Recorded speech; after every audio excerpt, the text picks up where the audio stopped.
Protoplasm. तो welcome back on my channel ostia academy. चलिए आज हम लोग न्यू टॉपिक के बारे में बात करेंगे और वो टॉपिक का नाम है protoplasm. Okay, protoplasm. Previous section में मैंने आप लोगों को पढ़ा चुका हूँ प्लाज्मा मेम्ब्रेन के बारे में, okay, cell, introduction of cell के बारे में एंड प्लाज्मा मेम्ब्रेन के बारे में। आज हम लोग डिस्कस करेंगे प्रोटोप्लाज्म। ओके, प्रोटोप्लाज्म क्या होता है। तो चलिए let's start today topic, that is protoplasm. Protoplasm is the living matter present inside the cells and defined as physical basis of life by Huxley. Clear? Protoplasm को living matter कहा गया और इसको फिजिकल बेसिस ऑफ लाइफ भी कहा गया। किसके द्वारा? तो हक्सले के द्वारा कहा गया। Huxley is a scientist name. Protoplasm is also called as homogeneous jelly-like mass of the cell by Dujardin in 1835। 1835 में दुजार्दिन ने इसे होमोजीनस जेली लाइक मास कहा, एक सब्सटेंस कहा। The term sarcode was given by Dujardin, और उन्होंने एक term protoplasm के लिए यूज किया और वह टर्म, उस टर्म का नाम है sarcode. Sarcode is also used as the other name of protoplasm. Later on, Purkinje termed it protoplasm and von Mohl emphasized its role in various metabolic processes of the cell. बाद में जाकर के इन्होंने क्या किया कि जो पुरकिंजे और वॉन मोल ने है, इसके वेरियस मेटाबॉलिक प्रोसेस के बारे में इन्होंने बताया और तब जाकर के आगे इसकी स्टडी हुई। The existence of similarities between the protoplasm of plants and animals was discovered by Schultz in 1861, who formulated the famous protoplasm theory. Okay? तो इसके बारे में जो आगे जो बात हुई कि इसके एग्जिस्टेंस के बारे में, कि protoplasm of plants and animals के प्रोटोप्लाज्म में क्या सिमिलैरिटीज हैं, उस पर एक थ्योरी दिया गया जिसका नाम पड़ा प्रोटोप्लाज्म थ्योरी। ओके, और ये शुल्ज ने दिया, बट इसके बारे में हाई क्लासेस में आप लोगों को पढ़ रहे हैं। चलिए यहाँ पे हम देख रहे हैं कि एक मैंने स्केचिंग किया है यहाँ पे, और आप देख सकते हैं कि एक ड्राइंग है छोटा सा जिसमें मैंने डिस्टिंग्विश किया है प्रोटोप्लाज्म को। ओके, तो प्रोटोप्लाज्म क्या है? प्लाज्मा मेम्ब्रेन को कवर किए रहता है, प्लाज्मा मेम्ब्रेन के बिलो जो फ्लूइड पार्ट होता है उसको प्रोटोप्लाज्म कहते हैं, जैसा कि अभी आप लोगों ने पढ़ा है। प्रोटोप्लाज्म फर्दर डिस्टिंग्विश होते हैं दो पार्ट में, साइटोप्लाज्म एंड न्यूक्लियोप्लाज्म। तो साइटोप्लाज्म क्या होता है और न्यूक्लियोप्लाज्म क्या होता है, उसके बारे में हम लोग अभी पढ़ेंगे। ओके, कि साइटोप्लाज्म क्या होता है, कौन सा पार्ट होता है जो प्रोटोप्लाज्म का साइटोप्लाज्म कहलाता है। क्लियर? तो इसमें आप लोगों ने अभी देखा कि प्रोटोप्लाज्म क्या है और प्रोटोप्लाज्म के बारे में आप लोगों ने जाना। Now we will move on next topic, that is cytoplasm. Cytoplasm के बारे में अब हम लोग पढ़ेंगे। तो साइटोप्लाज्म के बारे में देखते हैं कि साइटोप्लाज्म क्या है। Cytoplasm discovered by Strasburger in 1882। Okay, cytoplasm को डिस्कवर किसने किया? स्ट्रसबर्गर ने किया, 1882 में किया। Cytoplasm is jelly like semi fluid general mass of protoplasm excluding the nucleus but including all other components of cytoplasmic matrix, cell organelles and cell inclusions. यहाँ simple way में मैं आपको समझा देता हूँ यहाँ पे कि साइटोप्लाज्म है क्या। तो प्रोटोप्लाज्म का वह पार्ट, ओके, प्रोटोप्लाज्म का वह पार्ट जो nuclear membrane and plasma membrane के बीच में जो रहेगा उसको हम लोग साइटोप्लाज्म कहते हैं। क्लियर? इसमें न्यूक्लियस को आप एक्सक्लूड कर दें, अलग कर दें, और रिमेनिंग जितने भी फ्लूइड पार्ट बचेंगे उसको साइटोप्लाज्म कहेंगे and it is a part of protoplasm. Clear? इसमें आपने देखा कि बट उसके अलावा जितने भी इसमें जो कॉन्स्टिट्यूएंट्स होते हैं उसमें 3 टाइप्स के कॉन्स्टिट्यूएंट्स यहाँ पे सेपरेट किया गया है, सेपरेटली इसको अलग अलग नाम से जाना जाता है, और जो कंपोनेंट्स वो कंपोनेंट्स कहलाते हैं. These components are cytoplasmic matrix, cell organelles and cell inclusions. Okay, we will read one by one in further videos and further sections. We will read about this. तो चलिए इसके बारे में हम लोग अब वन बाय वन स्टडी करेंगे कि ये साइटोप्लाज्म के जो कंपोनेंट्स होते हैं वो कौन कौन से होते हैं. तो फर्स्ट वन है साइटोप्लाज्मिक मैट्रिक्स. साइटोप्लाज्मिक मैट्रिक्स को हम लोग साइटोसोल भी कहते हैं और हाइलोप्लाज्म भी कहते हैं. ओके, हाइलोप्लाज्म इसको कहा जाता है. आप यहाँ देख रहे हैं कि हाइलोप्लाज्म साइटोप्लाज्मिक मैट्रिक्स में जो पार्ट होते हैं उसमें होते हैं प्लाज्मा जेल. प्लाज्मा जेल क्या होता है? साइटोप्लाज्म का वो पार्ट जो पेरीफेरी की तरफ, ओके, पेरीफेरी की तरफ होता है. इसको एक्टोप्लास्ट भी कहा जाता है. ओके, एक्टोप्लास्ट इसलिए कहा जाता है क्योंकि आउटसाइड जो मार्जिन पे ये पार्ट ऑफ साइटोप्लाज्म होगा उसको हम लोग प्लाज्मा जेल बोलेंगे, एंड जो इनर साइड होगा उसको प्लाज्मा सोल बोलेंगे एंड इंडोप्लास्ट बोलेंगे. क्लियर? तो ये साइटोप्लाज्मिक मैट्रिक्स होते हैं. और इसको इसमें जो इम्पॉर्टेंट जो इसके जो फंक्शन होते हैं इसमें देखेंगे हम लोग. तो साइटोप्लाज्मिक स्ट्रीमिंग ये परफॉर्म करता है. MEC, the scientist name, gave the detailed idea of cytoplasmic streaming in 1880. इन्होंने पहले बता दिया था. It is an autonomic vital movement that occurs continually in the cytoplasmic matrix of eukaryotic cells. तो ये क्या है? ऑटोनॉमिक होने वाला एक वाइटल मूवमेंट है जो कि कंटिन्यू होते रहता है साइटोप्लाज्मिक मैट्रिक्स और का जो यूकैरियोटिक सेल होता है उसमें ये कंटिन्यू होते रहते हैं. It is also called protoplasmic streaming और साइक्लोसिस. ओके, इसको साइक्लोसिस भी कहते हैं हम लोग.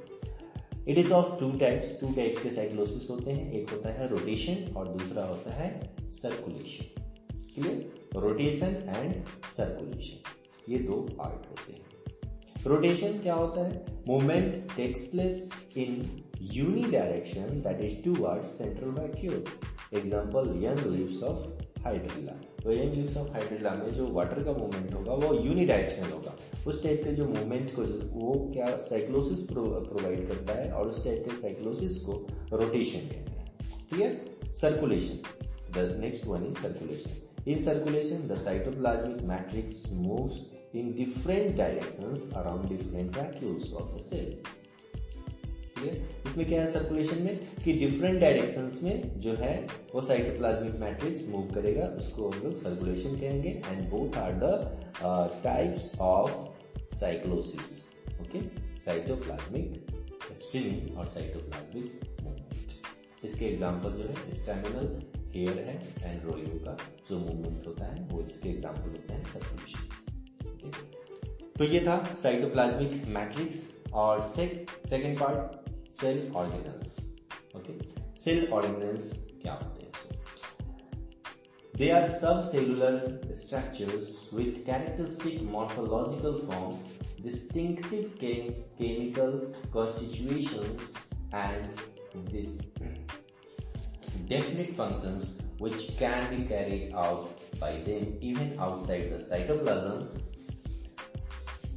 and supplied with the substance which are normally provided by the cell.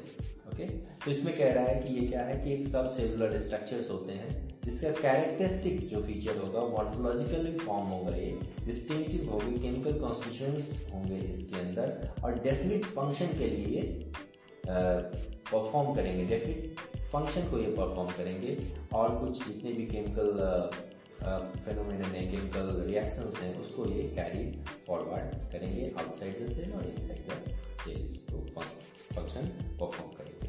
Okay, तो ये था आपका सेल ऑर्गेनल्स. इसके बाद एक आपका जो पार्ट है वो है सेल इंक्लूजन्स. यहाँ आप देख रहे हैं सेल इंक्लूजन. जैसा कि पहले ही मैंने जब सेल का एक आउटलाइन बताया था, कंपोनेंट के बारे में बताया था, उसमें भी मैंने आप लोगों को ये बता दिया था कि सेल इंक्लूजन्स क्या होते हैं. Cell inclusions, these are metabolically inactive, non living and unstable deutoplast और मेटाप्लास्ट. ओके, इसके अदर नेम है form sometimes in every cell as byproducts of metabolism and decomposed or discharged out at other times. ठीक है, तो इसको कहा गया obviously these are not components of the protoplast. These may be reserved food materials or secretory or excretory products in the form of granules, globules और concretions इसको बोलते हैं. ठीक है, तो ये क्या होते हैं कि मेटाबॉलिकली एक्टिव रहेंगे, मेटाबॉलिज्म में हेल्प करेंगे, बट नॉन लिविंग होते हैं ये और अनस्टेबल होते हैं, इसलिए इसको ब्यूटोप्लास्ट एंड मेटाप्लास्ट भी कहा जाता है.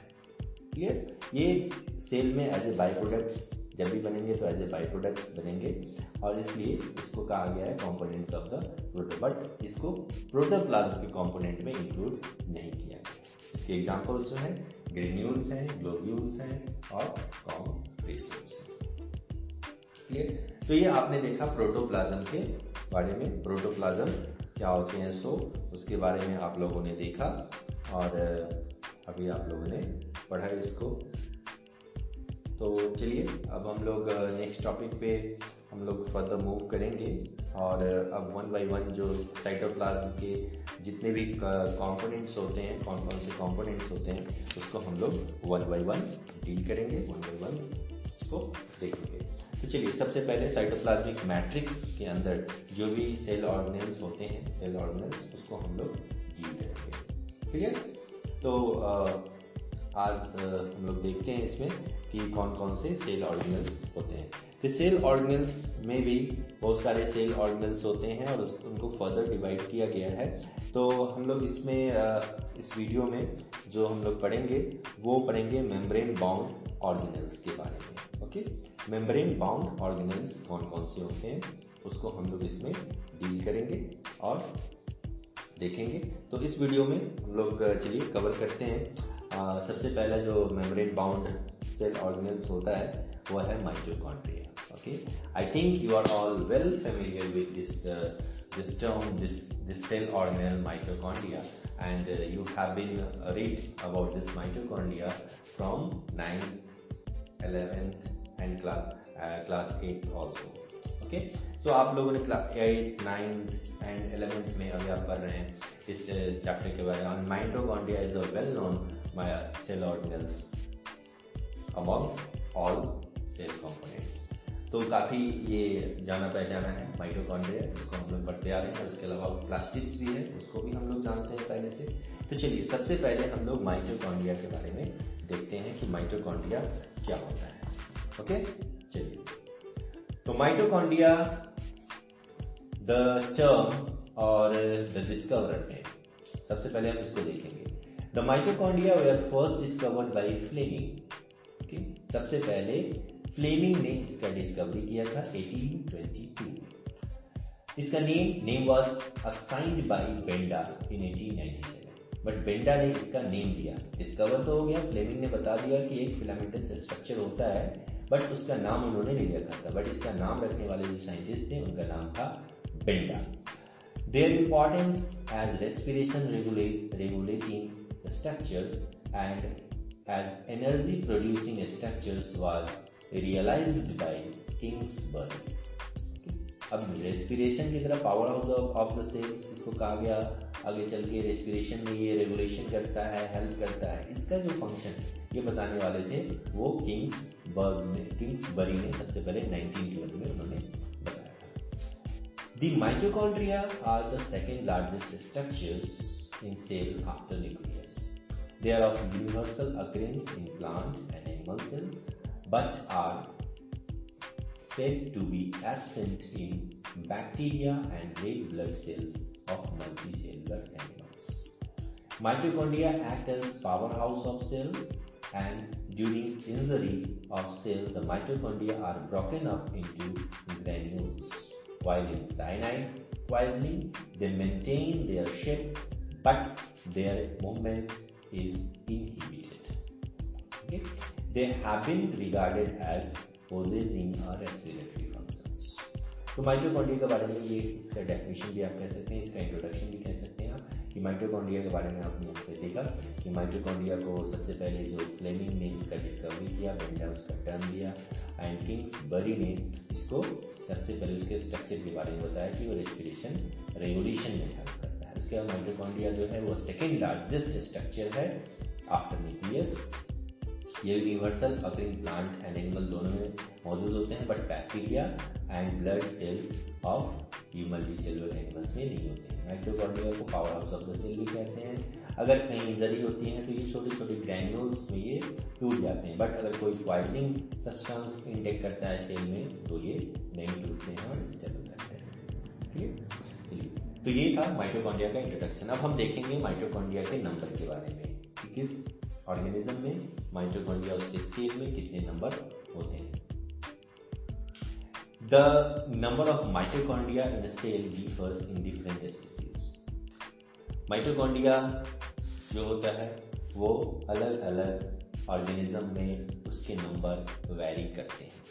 क्लियर, उसके नंबर वैरी करते हैं। तो यहाँ हम देख रहे हैं कुछ, मैंने एक लिस्ट बना दिया है इसमें कि किस सेल में और कितने माइटोकॉन्ड्रियंस होते हैं। तो सबसे पहले यहाँ हम देख रहे हैं कि माइटोकॉन्ड्रिया माइक्रोस्टेरियस एंड क्लोरेला एक एल्गी है जिसमें माइटोकॉन्ड्रिया सबसे मिनिमम होता है और वह होता है 1। ह्यूमन स्पर्म सेल में जो माइटोकॉन्ड्रिया का नंबर होता है वो 25 होता है। इन किडनी सेल में 300 to 400 माइटोकॉन्ड्रियंस होते हैं।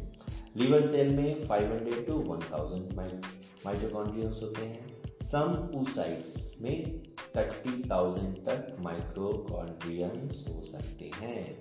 ओके, जायंट अमीबा जिसको चॉस अमीबा बोलते हैं, उसमें 50,000 तक माइटोकॉन्ड्रिया होते हैं। फ्लाइट मसल सेल में 5 लाख तक माइटोकॉन्ड्रिया हो सकते हैं। ओके, तो ये कुछ नंबर्स थे एंड माइटोकॉन्ड्रिया एंड ऑर्गेनिज्म जिसके सेल में ये नंबर माइटोकॉन्ड्रिया के मौजूद होते हैं। क्लियर, तो ये था इसका नंबर के बारे में। चलिए, अब हम लोग देखेंगे इसका स्ट्रक्चर। माइटोकॉन्ड्रिया का स्ट्रक्चर क्या होता है, कैसा होता है, उसके बारे में हम लोग पढ़ेंगे।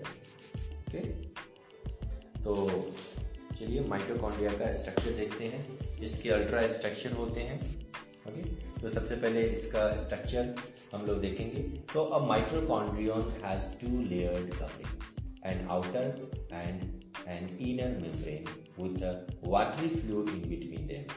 क्लियर, तो ये जो माइटोकॉन्ड्रिया होता है आप डायग्राम में देख करके इसके मीनिंग को समझ सकते हैं, अच्छे से समझ सकते हैं डायग्राम के साथ कि कोई जो mitochondrion is a singular word and mitochondria is a plural word.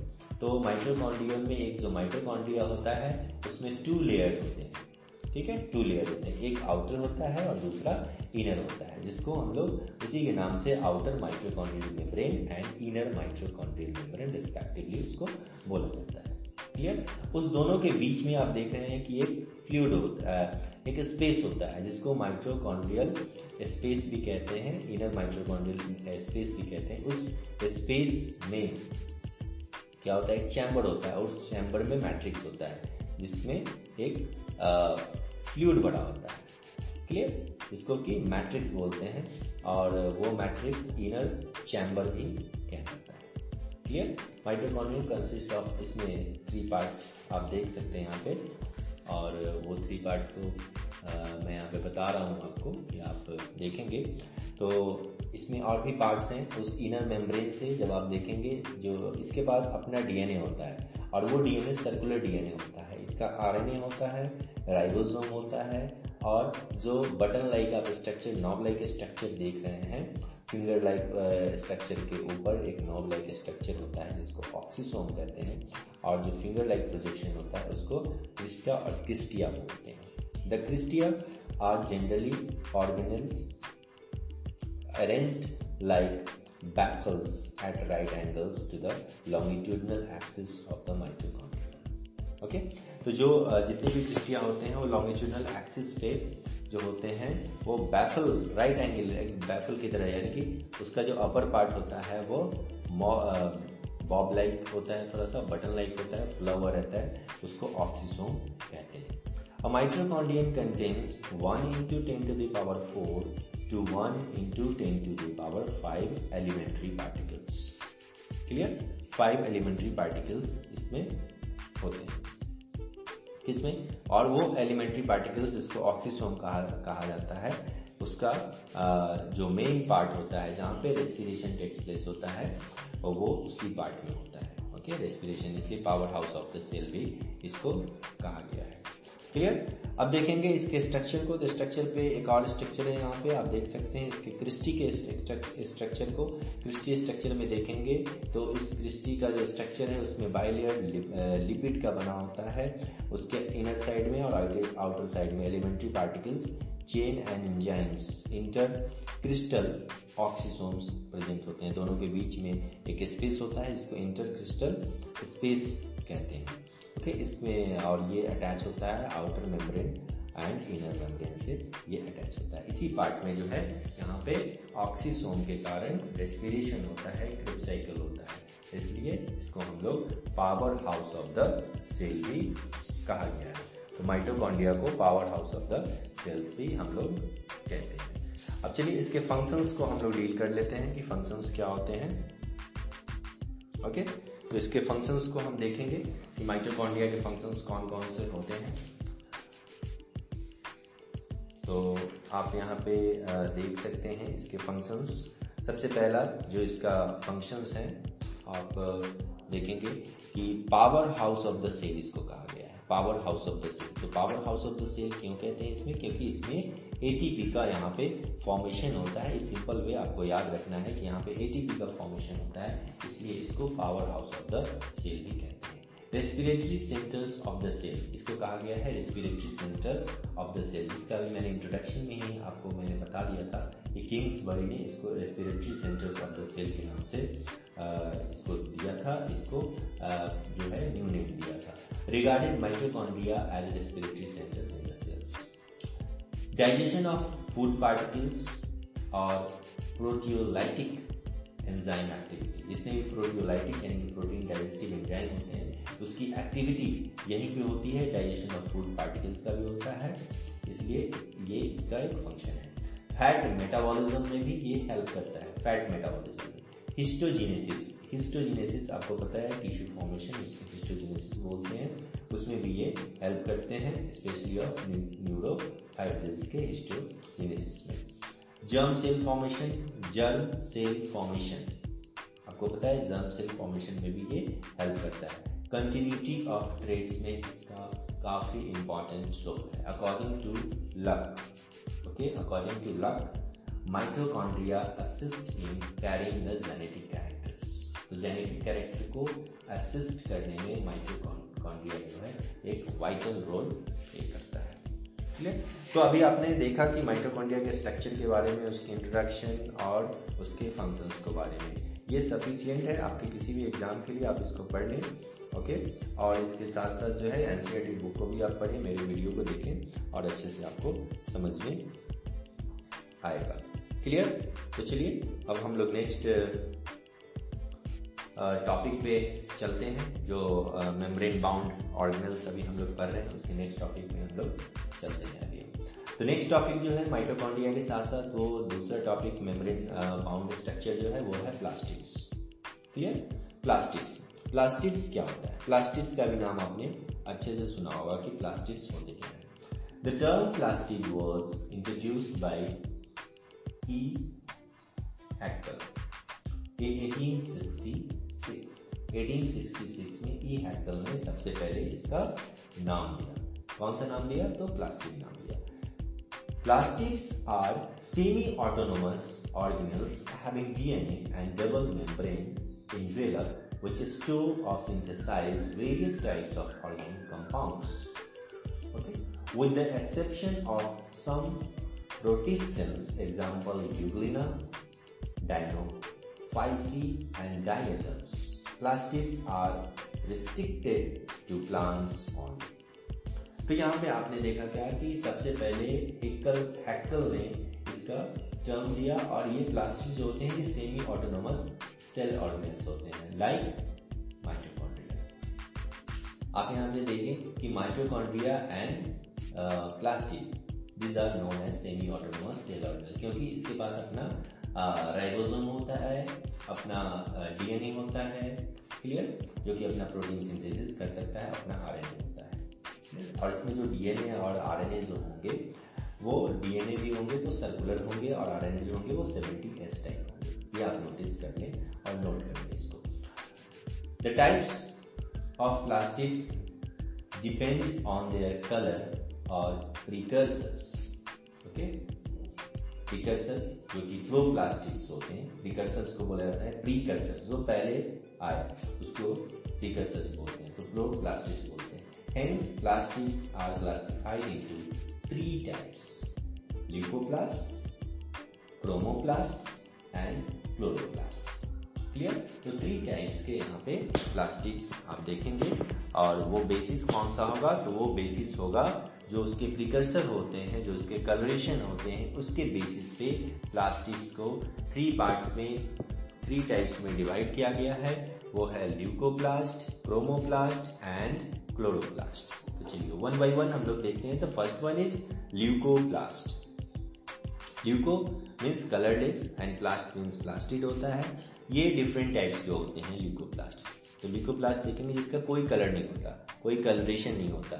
इसका मेन वर्क क्या है, इसका सबसे मेन वर्क है कि ये फूड स्टोरेज में ही हेल्प करता है। ल्यूकोप्लास्ट का मेन फंक्शन यही है। इसमें डिफरेंट टाइप्स के ल्यूकोप्लास्ट होते हैं जो कि अक्सर एग्जाम में पूछा जाता है। उसका फर्स्ट है एमाइलोप्लास्ट। ओके, एमाइलोप्लास्ट नाम से clear, amylase it means starch containing, clear, starch containing amyloplast, leucoplast, जो it is a type of leucoplast which store starch. Okay, तो उसको हम लोग एमाइलोप्लास्ट कहेंगे। और एग्जाम्पल जो है वो पोटैटो ट्यूबर में होगा, राइस में होगा एंड व्हीट में होगा। क्लियर? इलियोप्लास्ट, इलियोप्लास्ट ये होगा लिपिड प्रेजेंट होगा, लिपिड स्टोर, क्योंकि oleo is the term use for fat और लिपिड और स्टोर फैट, इसलिए इसका नाम है लिपिडोप्लास्ट और ओलियोप्लास्ट भी इसको बोलते हैं। ओके, जो स्टोर करेगा फैट को स्टोर करेगा। क्लियर? एल्यूरोप्लास्ट और प्रोटियोप्लास्ट और प्रोटीन प्लास्ट इसको बोलते हैं। Aleuroplast, proteoplast and protein plast. तो नेम से क्लियर है, the plastids contain protein in the amorphous crystalloid और crystallogloboid state. Example aleurone cells, maize grain. तो मेज ग्रेन का जो एल्यूरोन सेल होता है उसमें प्रोटीन होता है, और वो प्रोटीन कौन सा स्टोर करता है, तो ल्यूकोप्लास्ट का एक पार्ट है, और वो पार्ट कहलाता है aleuroplast. Endosperm cells of castor, castor के इंडोस्पर्म जो सेल्स होते हैं उसमें भी ये प्रोटीन स्टोर किया जाता है। क्लियर? अब देखेंगे यहाँ पे हम लोग कि क्रोमोप्लास्ट के बारे में। Chromoplast, chromo means color and plast it is a type of plastid. So chromo means color. They are yellow or reddish in color due to presence of carotenoid pigments. Ripening of fruits like tomatoes, okay, color become reddish due to the transformation of chloroplast to chromoplast. तो tomato पहले green रहता है और green के बाद वो red हो जाता है। तो due to transformation of colour chloroplast से वो क्रोमोप्लास्ट में चेंज हो जाता है due to the chromoplast. Okay, और वो कैरोटीनॉइड पिगमेंट्स के कारण ऐसा होता है। नेक्स्ट हम लोग देखेंगे यहाँ पे कि जो थर्ड इसका पार्ट है वो है आपका chloroplast. Okay, most important parts, chloroplast. It is green color plastids due to presence of chlorophyll and carotenoid pigments and take part in the synthesis of food from inorganic raw materials in the presence of radiation energy. तो जैसे कि हम सभी जानते हैं पहले से कि क्लोरोप्लास्ट के प्रेजेंस में ही फोटोसिंथेसिस होता है। क्लियर? अब इसके क्लोरोप्लास्ट कितने टाइप्स के होते हैं, क्या होते हैं, इसका फोटोसिंथेसिस जब हम पढ़ेंगे तो उसमें इसका सारा डिटेल आपको मैं वहाँ पे बताऊंगा कि क्लोरोफिल कितने टाइप्स के होते हैं। बस यहाँ पे आपको स्ट्रक्चर और इसके बारे में थोड़ा जानना है। नंबर देखेंगे तो इसमें जो क्लोरोप्लास्ट का नंबर होता है लाइक माइटोकॉन्ड्रिया, आप देखेंगे इसका नंबर यूलोथ्रिक्स एंड क्लेमाइडोमोनास में सिर्फ एक ही नंबर होता है। फोटोसिंथेटिक लीफ में 20 to 40 क्लोरोप्लास्ट हो सकते हैं, it vary from 20 to 40। Internodal cell जो होते हैं उसमें सेवरल हंड्रेड्स ऑफ क्लोरोप्लास्ट हो सकते हैं। क्लियर, इसके नंबर होते हैं। शेप देखेंगे तो शेप जो है वो क्लोरोप्लास्ट का शेप अक्सर एग्जाम में आता है और कई बार तो पूछा भी जा चुका है कि इस ऑर्गेनिज्म के सेल में, इस प्लांट में कौन से शेप का जो है वो क्लोरोप्लास्ट प्रेजेंट होता है। तो यूलोथ्रिक्स में देखेंगे तो प्लेट लाइक इसका शेप होगा। क्लेमाइडोमोनास में कब की तरह होता है। स्पाइरोगाइरा में देखेंगे तो रिबन लाइक स्ट्रक्चर होता है, उसका रिबन लाइक शेप होता है। पोलीगोनल और स्टेलेट जो होगा टाइप शेप जो होगा वह जैगनीमा में होगा। ओके, एंड ईटोगोनियम में जो होगा वो रेटिकुलेट होगा। हायर प्लांट्स में डिस्क शेप्ड होते हैं, डिस्क शेप, जितने भी हायर प्लांट्स होते हैं उसमें डिस्क शेप होते हैं। एंड ग्रास में देखेंगे आप तो ग्रास में इसका शेप जो होता है वो डबल शेप होता है। क्लियर, तो इसमें हम देखते हैं क्योंकि उसके जो क्लोरोप्लास्ट हैं आप देख रहे हैं डिस्क शेप होते हैं हायर प्लांट्स में। ओके, तो ये इसका स्ट्रक्चर भी आप देख सकते हैं। आप यहाँ पे एक स्ट्रक्चर आप जो कि सबसे आउटर कवरिंग होता है, क्योंकि ये भी एक डबल मेम्ब्रेनस स्ट्रक्चर होता है और डबल मेम्ब्रेनस स्ट्रक्चर यानी कि मेम्ब्रेन बाउंड सेल स्ट्रक्चर्स होते हैं। और इसमें देख सकते हैं इनवेलप एंड स्टार्च एंड इसमें स्टार्च होते हैं, मैट्रिक्स और इसको स्ट्रोमा भी कहा जाता है। जो इसके मैट्रिक्स है उसको स्ट्रोमा कहते हैं। ग्रैनम देखें स्टैक लाइक होता है ग्रैनम, और जब एक ग्रैनम बहुत सारे ग्रैनम होते हैं उसको ग्रेना नोडल कहा जाता है। आरएनए डीएनए राइबोसोम, इसमें भी राइबोसोम्स होते हैं। स्ट्रोमा थाइलाकोइड्स होगा वो एक यूनिट को कहते हैं। ओके, इस स्ट्रक्चर से आप इसको अच्छे से समझ सकते हैं। क्लियर, तो ये आपका मेम्ब्रेन बाउंड सेल ऑर्गेनेल्स आप लोगों ने अभी देखा और इसमें दो पार्ट्स आप लोग पढ़े हैं अभी, और वो है माइटोकॉन्ड्रिया एंड प्लास्टिड्स के बारे में आप लोगों ने पढ़ा है इसको। क्लियर, तो अभी आप इसके बारे में पढ़ा। अब नेक्स्ट वीडियो में हम लोग नेक्स्ट टॉपिक को डील करेंगे। इस वीडियो में इतना ही। आप माइटोकॉन्ड्रिया एंड प्लास्टिड्स को आप अच्छे से देखें, ओके, और देख करके इसको समझें। Thank you for watching this video. We will meet soon again and with new videos with new topic. Thank you, bye bye. Protoplasm.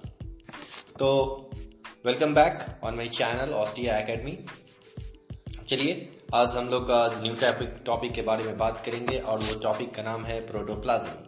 Okay, protoplasm. Previous section में मैंने आप लोगों को पढ़ा चुका हूँ प्लाज्मा मेम्ब्रेन के बारे में,